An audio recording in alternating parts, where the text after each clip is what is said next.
Hello and welcome to Keyani Conversations. Here at Keyani, we really enjoy having conversations with all our incredible practitioners and what they have to offer.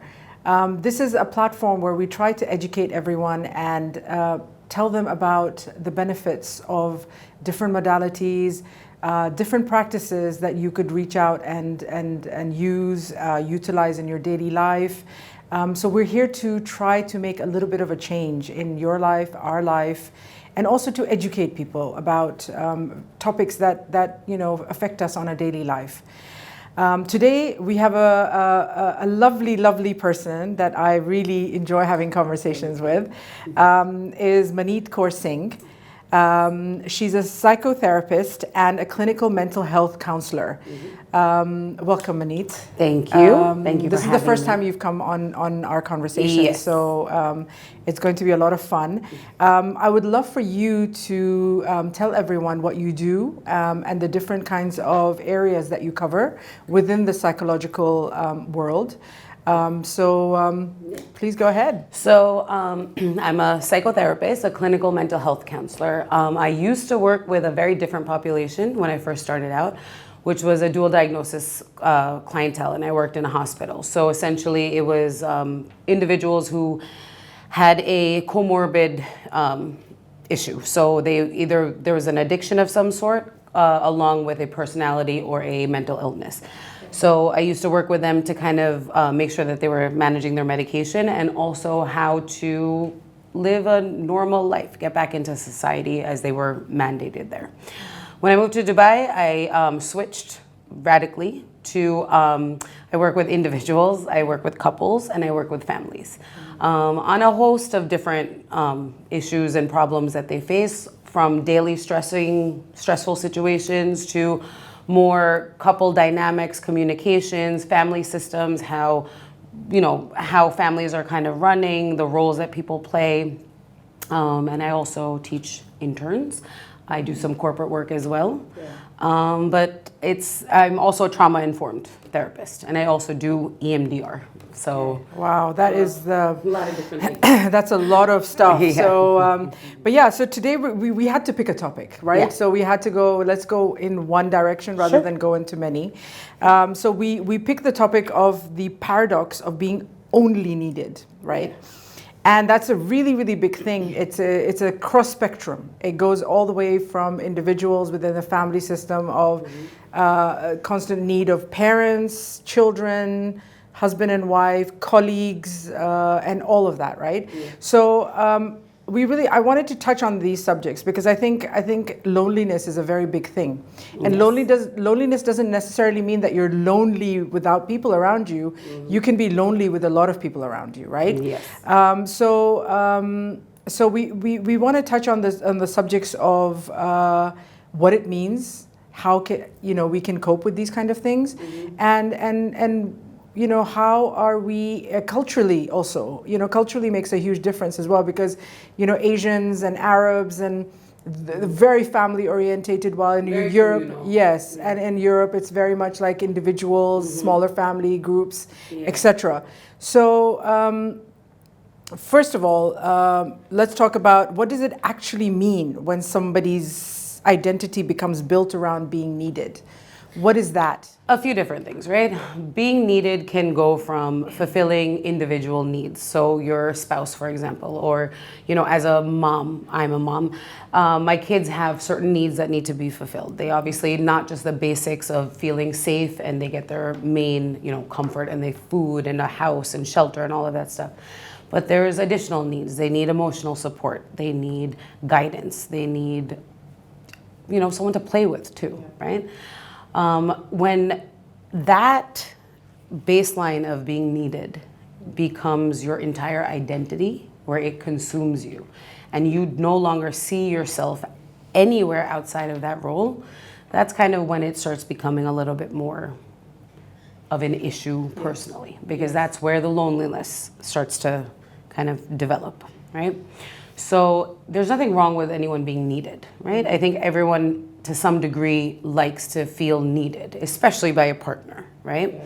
Yeah. It's when it crosses a certain boundary where you find yourself fulfilling every person's need around you, in spite of what you may be going through, in spite of what your needs might be, and kind of brushing over your personal needs and going first and head first into everyone else and fulfilling everyone else's needs. That's kind of where, loneliness, and you might start feeling a little bit anxious about it. You start feeling a certain way about constantly being needed. Yes.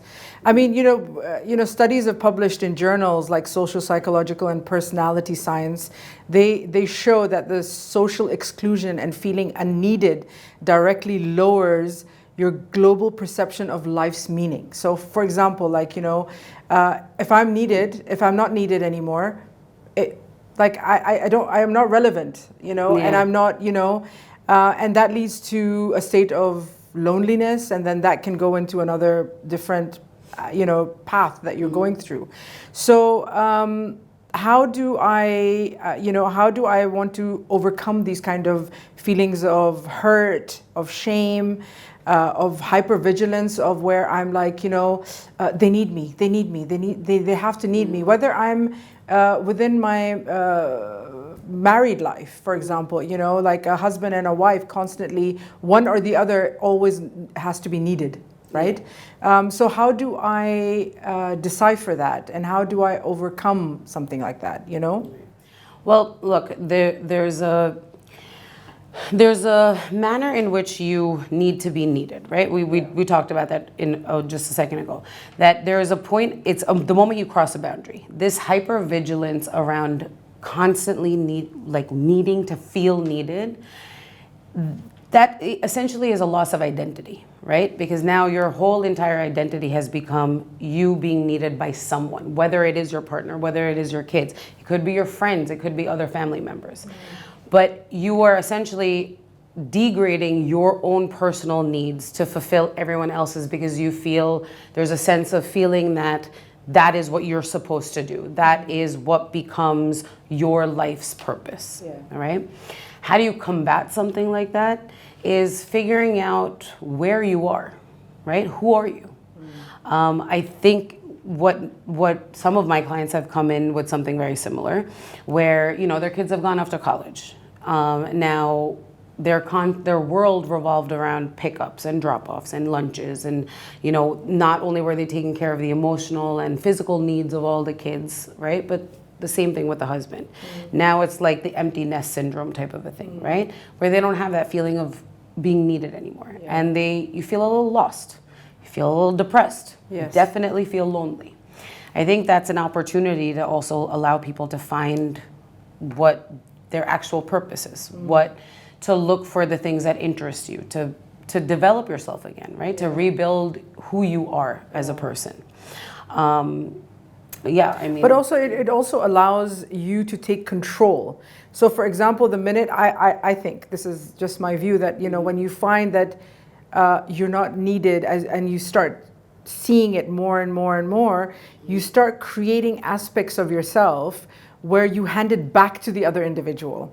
So for example, if I was needed by my spouse, and that is going slow and slow, I bring it back to the spouse, and I say, well, have these conversations where, I feel that I'm not needed anymore, and see how they define it as well. Because sometimes the definition of need from the other adult individual, is a completely different thing, because they'll be like, no, but I wanted to give you the space.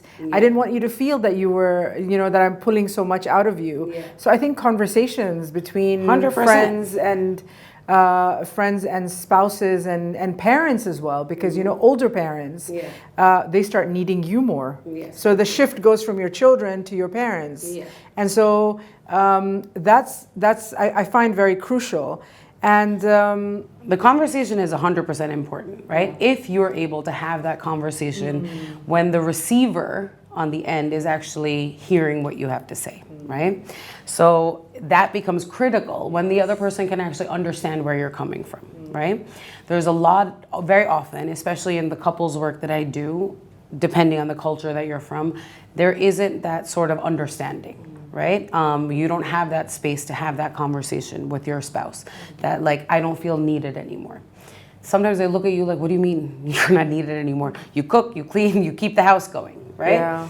But what the person is actually saying is that I feel like that's all I do, right? And if I'm not doing that, who am I, right? So yes, have the conversation for sure. But I also think it's important to have the internal conversation, right? Who are you if you weren't needed by anyone, right? What is it that you look forward to doing? If you're only looking forward to fulfilling everyone else's needs, well, your loneliness is coming in because your needs aren't being fulfilled, right? Yeah. But if you're finding that only being at everyone's beck and call or being, fulfilling everyone else's need, right? If that's the only thing that you're ever doing and now you're not looking forward to it anymore, that also is an indication that it's time to have an internal conversation before trying to talk to anybody else. Yeah. Does that make sense? You know what I mean with that? Like, not all spouses are very receptive. Not all parents are very receptive to having that conversation. Your kids, I think it depends on how you have how you brought them up. Yeah, I think so. And what about the dynamics of difference in the way that men express it, how women express it? And also how it affects, let's say, their physical relationship, as a man and a woman. Yeah. What kind of other impact does it have? Does, with children, you get angry, like more anger, resentment. Yeah. With the spouse, is it intimacy issues, Yeah. So so what are the lead ups to all of this kind of stuff? So being needed, right, from a male perspective as opposed to the female perspective, it's more that you're needed because you're financially taking care of the household, right? Not only the kids and the house, but the wife as well, right? So you're fulfilling those kind of superficial needs as well. But the emotional need or the caretaking role is usually, at least in this culture, in the culture that we come from, Asian cultures, communal cultures, is usually a female job, right? But when the kids have grown up, they're kind of emotionally stable enough, they learn to do things on their own. What happens between the two couples is that when someone feels almost irrelevant because they're not, they feel like you only desire them because they fulfill these particular needs, their desire for you or their attraction towards you kind of does take a backseat, yes, unfortunately, right? And it doesn't mean that it only happens from the female, it happens from the male as well, yeah, right? If there's no sense of appreciation for what your husband or if what the financial caretaker is doing in the family, that is also going to take the physical desire to be with your spouse is also going to take a backseat. Yeah. So in that respect, 100%, there needs to be a conversation between the couple, right?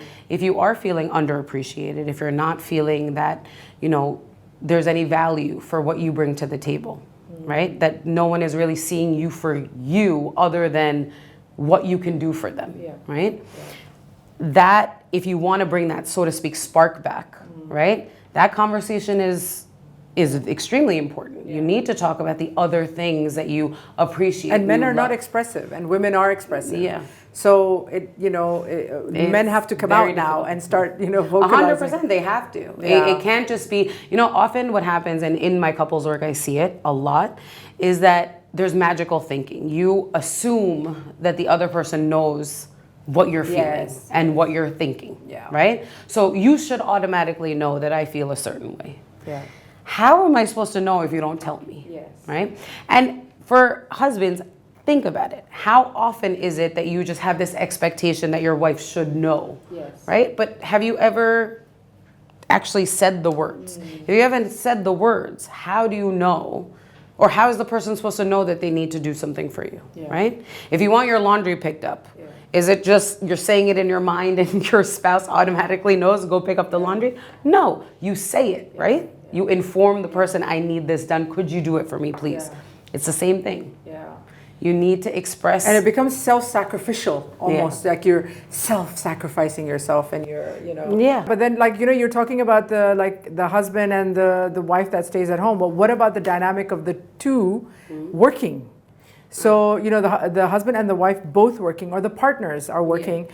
And then there is this expectations, no expectations, I don't need you anymore because I'm self-sufficient, you're self-sufficient. And, what happens is that the coldness comes in, because it's like, I can look after myself, you look after yourself. There's no concept. So how do you bring the softness back into a relationship? I think if that's happening, right, that there was probably something that was going on between the couple prior to both beginning to work. Because if you're saying, if a couple comes into me and they tell me that we don't need each other anymore, well, my question would be, was there ever a point that you did need each other?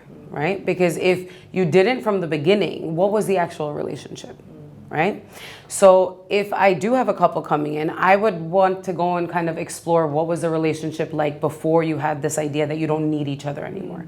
What else was the emotional connection? It couldn't have just been you're fulfilling each other's needs, right? Any relationship, any good, strong relationship has a pretty solid foundation, which is not generally based on pure needs or fulfilling pure needs. There's more to it. So that coldness is generally a resentment that has kind of begin to creep into that dynamic, right? So what I would want to explore with any couple who comes in that way is, what was the relationship like before, in the early stages? And was there a defining moment that kind of changed it? And was it because maybe your spouse started working as well and now became an earner, right?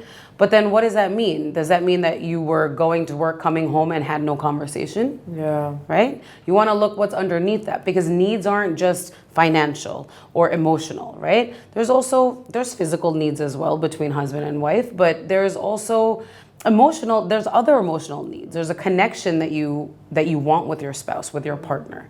If that never existed, what was the actual relationship, right? And that's kind of where I would go counsel them and kind of get to that realization. Yeah.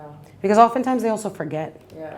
You get so wrapped up in, I have to do this and I have to do this, or she needs this, I need to make sure that happens, or he needs this, I need to make sure that happens. You forget that there's an actual connection that you're not kind of watering. Yes. Right? You're not allowing that to grow. Yeah. Yeah.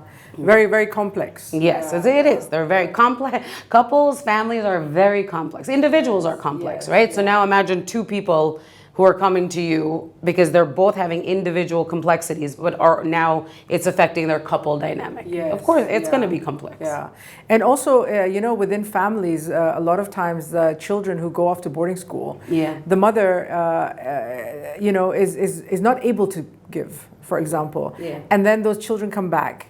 And then the mother wants to be needed. Yeah. That's the opposite, right? So the lack of, the mother wants to be needed, and yet the kids are so independent, they don't need her. Yeah. And so even at early stages, sometimes the kids are like, well, we did this when we were 15, 16, we've been doing it, we don't need you. Yeah. And that is very hard for a mother to go through. Yeah. Fathers kind of are, they cope with it, but I think the mother feels that motherly love is no longer needed. Yeah. And how do women kind of find techniques and ways to cope with that kind of, I'm not needed at an early stage, not when the kids have flown and out, but at stages when they come back from school and they're like, no, we don't, no thanks. Well, I think that there's a part of it is also grieving the fact that you couldn't be there on the day in and day out while your children are growing.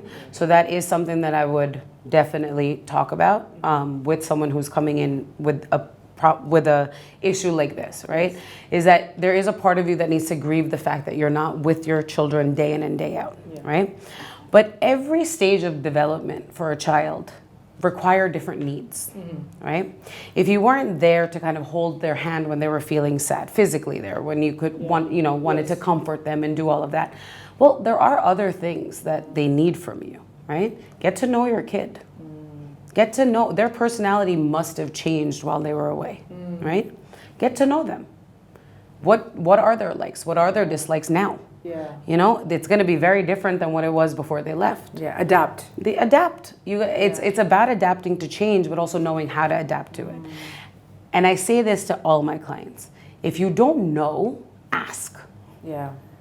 Asking a simple question, doesn't matter who it is, whether it's your kids or your spouse, ask the question. Yes. Be curious. That's what harnesses a relationship. Yeah, very true. I think conversations don't happen. And I think, and even till this day, even at this day and age where young families and couples and young parents and stuff like that, they need to start learning those patterns, breaking old patterns of, I'm assuming. There's no assumptions anymore. There can't be. Yeah. Assumptions lead to misinterpretation and miscommunication. Yeah. When you don't have clarity on something or you're not understanding something, ask. Yes. Whatever. It annoys the other person if you're asking too many questions, but you know what? You're going to get a lot more annoyed if you misinterpret something, and it's going to lead to a bigger fight later down the road. Yeah. Whether it's your child, whether it's your parent, whether it's your spouse. Yeah. Get some clarity. Yeah. And also, I think gratitude from each and every individual to the person who's feeling that they've been, they're needed and they're not, to constantly say thank you for, I think is very important, because then the other person's giving becomes quite worthwhile for them, because then they feel it's not as hard. It doesn't become a sacrifice anymore. Yes. Yeah, you said it. Yeah, absolutely. Yeah. I think we have to really break a lot of generational patterns here. Yeah, for sure. And I think it's going to take a lot of time, but I think people need to really work on themselves. And we always come back to working on ourselves, right? It always comes back, because you are constantly developing. You're constantly needing to adapt, right? Yeah. The world around you doesn't stay constant. Yes. How can you stay constant? Yeah. Right? Yeah. And amongst friends as well, you have a lot of friends who've grown up together. A lot of new friendships happen because there's an expat community here. And then what happens is that one, the one becomes like, we go to her and she'll do everything, and we'll go and do with her, and we'll go with, he's the one who's going to organize everything. Yeah. And then eventually what happens is that, that person starts to feel overwhelmed. Yeah. And then it's too late to pull back. Yeah. And then when they drop you and they don't need you anymore because you vocalized yourself, then you feel like, why did I vocalize myself? Because, you start being upset about it. You start getting upset with yourself. So it's a very interesting dynamic. Yeah, I agree with you. The thing is that in friendships, right? When you have those particular people in a friends group that, that this person's good at this or this person's good at this, that's great. But don't forget that that's not the only thing they're good at. Right? Learning to value everything that they have to offer. Because the moment you drop them, so to speak, right, they're gonna feel dejected, because a feeling comes about, a sense comes about within that individual that they only needed me for this much. And if I fulfilled that, I'm no longer their friend anymore, or I'm no longer required. I don't think that that's a true feeling, but you're not, again, the conversations don't happen enough or deep enough. Yes. Where people can kind of get out of that type of a cycle. And I think, jumping from relationships to friendships to working environment. Now, within the working environment, for example, within leadership roles, when you have people within leadership roles, people constantly need something from you. Yeah. They want something from you, whether it's your team, whether it's external, forces, whether it's, and you're constantly being needed. Now, what happens is when you change your role to another role, right? Or you leave your job, you're no longer needed. Yeah. By any means. That's a big dip, right? It's a huge dip. And it was like, then you start questioning yourself within the working world. Am I worthy? Did people only want something from me? Is it because they just wanted me, used me, and then threw me away? Yeah. And then did I not mean anything? Did we not have valuable conversations? And all of that, I think, is so incredibly important for leaders, as well as people who engage with leaders, to be able to know that there's a human on the other side, and not that this is a need-based thing. So how does somebody moving away from that job to another job that doesn't require so much need, how do they cope with that? Because it's quite intense. It's having that internal conversation, right? How about even retirement, right? Yes. From a really stressful job, and then all of a sudden now you have nothing to do, right? It feels really good for the first week, maybe even the first month. But then the person starts to get bored, right? It's because you were needed so much and so constantly that you lost yourself within that, right? Because working conditions can be very demanding at times, right? Especially in corporate worlds.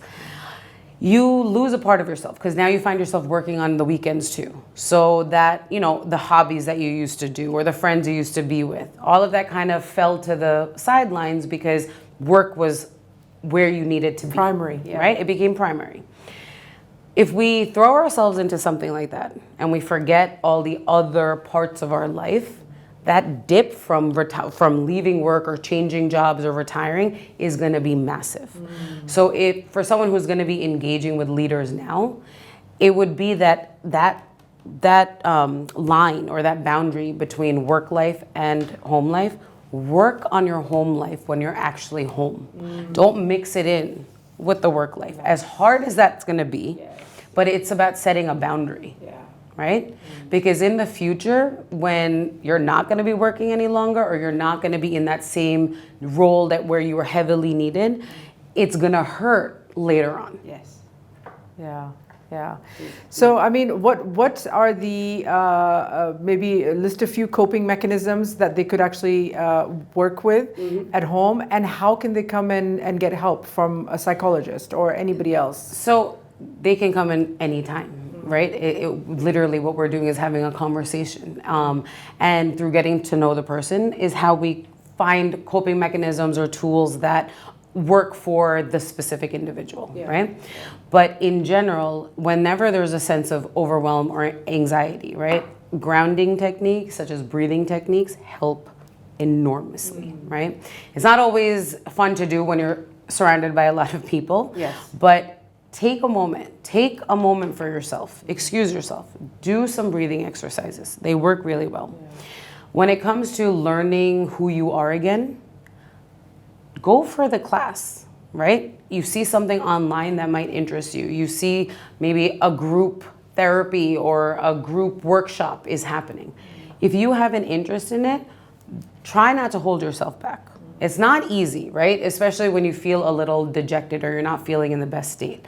But you're not going to get out of a disturbing feeling or an uncomfortable feeling if you don't push yourself to get out of it.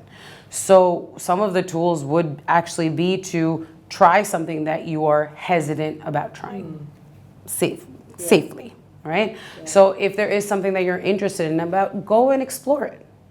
It's a very important thing. Get out. If you keep yourself indoors and you shut the world out, things aren't going to automatically get better. You have to make an active move to make an active change. Yes. Yeah. And what about like spending a little bit more time with yourself on your own? Because I think self-time also allows you to be able to be comfortable 100%. with your own space and your own time. Because a lot of times when we're so used to being surrounded, it becomes very difficult to be, like, there's a lot of people say, I could never go to a restaurant and eat by myself. So many people say that, or I could never go to the cinema and watch a movie by myself, So that's very much like, I need to go with my group. I need to be needed. To be in that it is group, part of being needed. To be in that, like, I want to, so I think I also feel that, a lot of times people at a younger age, starting at a younger age, not only at, when we hit 50 and onwards, but more at younger ages, that they should be able to be very comfortable sitting on their own in public spaces and not feel that they have to be with people. People do need to learn to be with themselves, I think a lot of the things people do or the desire to be needed also comes from the fact that you don't want to be in your own thoughts, right? Sometimes your thoughts could be a little disturbing, could be a little scary, right? But it's okay to be in your thoughts sometimes. It's okay to be by yourself sometimes. It actually gives you more peace of mind than people give credit for it. True. Journaling is a big thing that I would tell people, especially if you want to kind of know what's going on inside. Not everyone does it, but you don't necessarily need to write. I sometimes tell my clients, do a voice note to yourself, right? Just go over the thoughts that are coming in. See if they're actually valid or not, right? Because oftentimes, you know, one of the fears of sitting in your own thoughts is that people think that, you know, they're gonna think of something they don't want to think about, right?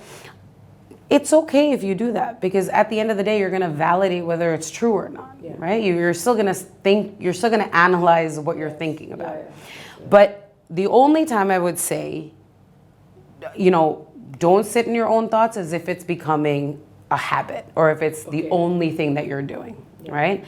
It can't be the only thing. Because that leads to isolation. That leads to total isolation, which is not going to help loneliness. you. Which is just going to make it deeper, right? There's nothing wrong with going out to eat by yourself. There's nothing wrong with going. I enjoy my me time for sure, right? I like, you know, after I've had a long day, I sometimes need an hour where it's just me. Okay, that's all right. The moment it becomes excessive, where I'm taking days on days just being in my own thoughts, that's the time where I would push myself to do something I've never tried before, right? Or call that friend that I haven't spoken to in a couple of weeks or a couple of months, right? It's okay to try different things, because you're learning to be with yourself again. True. Yeah. Wow, I mean, this is endless. We can just keep on talking about this, and you know, but yeah, no. Thank you so much for this lovely talk, and you know, we will bring another subject again one day. Yeah, for sure. Things that you specialize in, and you know, and we can actually talk about that. But thank you very much. Thank you for having me, for being with us at Keyani, and thank you for everyone watching. I hope you took a little bit of a nugget out of this, and you enjoyed our conversation, and we really look forward to seeing you in the next one. If you have any inquiries, if you would like to have a session with Maneet, please feel free to reach out to our team, and I'm sure she can connect with you directly and have a conversation. Thank you so much. Thank you.